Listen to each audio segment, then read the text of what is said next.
हम भक्ति के बारे में बहुत समय देखते हैं और बताया जाता है कर्म योग, ज्ञान योग, भक्ति योग, ये सब बताए जाते हैं। लेकिन एक बात हमें समझनी चाहिए, जो कर्म जो है कर्म, तो कर्म योग से हम मुक्त नहीं हो सकते। कर्म योग से हमें ज्ञान प्राप्त नहीं हो सकता। क्यों? देखो, अभी क्या होता है, ये कर्म जो है ना, कर्म के चार फल माने जाते हैं। एक क्या होता है, आपती, यानी पहुंचना, पहुंचना रीच, यानी हम कर्म करते हैं ना, तो जहां गंतव्य स्थान है वहां हम जा सकते हैं। समझो अब ये पहाड़ी पर हमें जाना है, तो पहाड़ी पर हम पहुंच सकते हैं कैसे? चल के। तो पहुंचना यानी आपती। फिर क्या होता है, कर्म से कुछ उत्पन्न कर सकती है, उत्पत्ति। हाँ, कुछ निर्माण कर सकते हैं। देखो अब ये लकड़ी है, तो लकड़ी का हम ये टेबल बनाना है, कुर्सी बनाना है, तो कर्म करके हम लकड़ी का टेबल कुर्सी बना सकते हैं। यानी वो क्या हो गया, उत्पत्ति, उत्पन्न कर सकते हैं। फिर क्या होता है, संस्कार कर सकते हैं, संस्कार। संस्कार यानी प्यूरिफिकेशन। हाँ, अभी शुद्ध करना। अभी देखो जल में कुछ गढ़ुलपन है, गंदापन है, तो उसमें हम तोरटी डालेंगे तो उसका वो गंदापन है निकल जाएगा, यानी प्यूरिफाई कर सकते हैं। यानी क्या हो गया, ये संस्कार हो गया। संस्कार यानी कर्म द्वारा हम संस्कार कर सकते हैं। और फिर क्या होता है, विकार यानी मॉडिफिकेशन। हम कुछ मॉडिफाई कर सकते हैं, हम कुछ एक चीज है वो दूसरा उसका उसमें दूसरा चीज में रूपांतर कर सकते हैं। तो ये कर्म, ये चार कर्म के चार फल माने जाते हैं।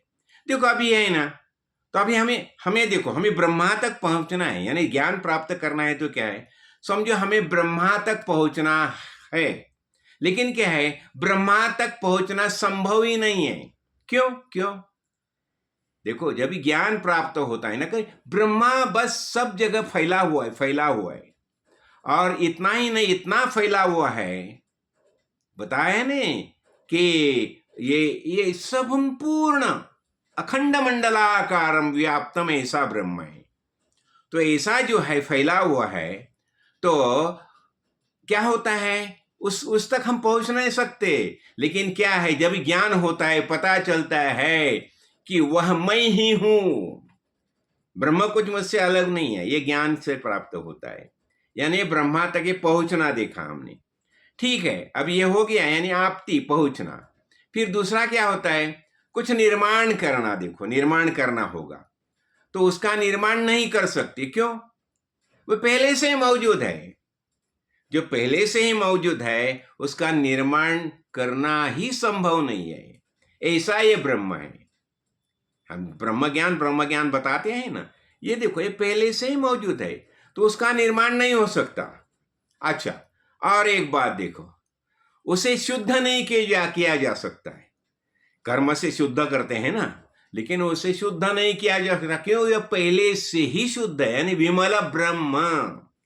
हम बताए ना, विमल ब्रह्म निरूपण में हम देखा ना, विगतम मलम, जिसमें कुछ मालिन्य है ही नहीं, ये पहले से ही शुद्ध है। तो उसका उसका क्या होता है, उसे शुद्ध किया नहीं जा सकता। अच्छा, और एक बात है कि विमल ब्रह्म विगतम मलम, जिसमें कौन सा भी मालिन्य नहीं, ऐसा ये ब्रह्म है। अच्छा, अभी ये चौथी बात है, उसमें कौन सा भी विकार संभव नहीं है, मॉडिफिकेशन संभव नहीं है। क्यों? क्यों? ये देखो, ये इसका अर्थ क्या हो गया, विकार संभव नहीं है, वो निर्विकार है, उसमें कौन सा भी विकार नहीं है, ये निर्विकार है। हम बताते हैं असंगो हम, असंगो हम, असंगो हम, पुनः पुनः। किसका संग ही नहीं उसे, ये पहले से असंग ही है। ऐसा हमारा वास्तविक स्वरूप है। तो इसका अर्थ क्या हो गया, देखो इसका अर्थ ऐसा होता है, कर्म से या ज्ञान से मोक्ष संभव नहीं है। देखो कर्म से, कर्मयोग बता रहा है ना, कर्मयोग बताया जाता है, लेकिन ये इसका अर्थ ऐसा हो गया, कर्म या ज्ञान से मोक्ष संभव नहीं है, क्योंकि मोक्ष ये हमारा वास्तविक स्वरूप है, हम पहले से ही मुक्त है। हाँ, तो सिर्फ अज्ञान के कारण हम भूल गए। इसलिए जब भी भगवान ने बताया उद्धव को, अरे उद्धव मैं तुम्हें मुक्ति देता हूं, मुक्ति देता हूं, तो उद्धव ने क्या बताया, अरे भगवान मैं पहले से ही मुक्त हूं। यानी मुक्तत्व यह है, हमारा खुद का स्वभाव है। ये मुक्ति कहां से, बाहर से नहीं आती, हम पहले से ही मुक्त है, बस अज्ञान के कारण यही होता है ना। यानी यानी क्या होता है, यानी अविद्या, अभी ज्ञान का ज्ञान, ज्ञान यानी क्या होता है, ज्ञान यानी अविद्या निवृत्ति। जो अविद्या जो है जिसे हम पकड़ के रखा है, इसलिए अविद्या में क्या आता है, ये हमने देखा ना, उसमें अहंकार आता है, ममकार आता है, ये सबसे निवृत्त होना। ये ज्ञान तो पहले से ही हमें है, ज्ञान कहां से, बाहर से नहीं आता, ज्ञान पहले से ही मौजूद है। बस हमें जैसा हमारे सदगुरु ने बोध किया है वैसा हमें आचरण करना चाहिए। सदगुरु कृपा से हमें ज्ञान भी हो गया है। उन्होंने ये तत्वमसि महावाक्य का उपदेश किया, प्रज्ञानम ब्रह्म का उपदेश किया हमें, और हमें बता दिया, अरे जिसे ब्रह्म बताया जाता है, आत्मा बताया जाता है, वही वास्तविक तुम्हारा ही स्वरूप है। अभी ये ज्ञान भी हो गया हमें, लेकिन अभी ज्ञान का फल हमें प्राप्त करना है, और ये फल प्राप्त करने के लिए अनेक दुर्वासना हमने हमारे सर में रखी है। ये सब दुर्वासना का क्षय होना चाहिए, बस सब वासना निकलनी चाहिए। बताया जाता है ना, चित्त सूचित करावे। सूचित यानी चित्त में हमें अनेक बातें रख दी है, अनेक बातें रख दी है, चित्त में बहुत बड़ा संग्रह करके रखा है, वह सब हमें निकालना चाहिए, निकालना चाहिए, निकालना चाहिए। इसे ये ज्ञान का जो है ना, ज्ञान का भंडार है, उसके ऊपर ये 3 फड़ा वाला अही है, अही सर्प, और ये सर्प यानी दुर्वासना।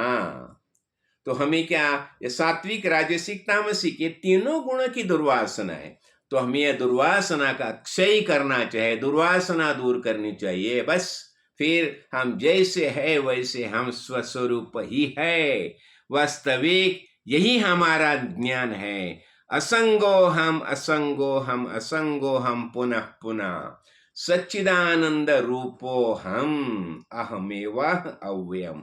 अव्यय यही हमारा वास्तविक रूप है, और यही बस सद्गुरु की आज्ञा के अनुसार हमें इसका निधिध्यासन करना चाहिए, नितराम स्थिति की अनुभूति लेनी चाहिए। जय काड़ सिद्ध, जय काड़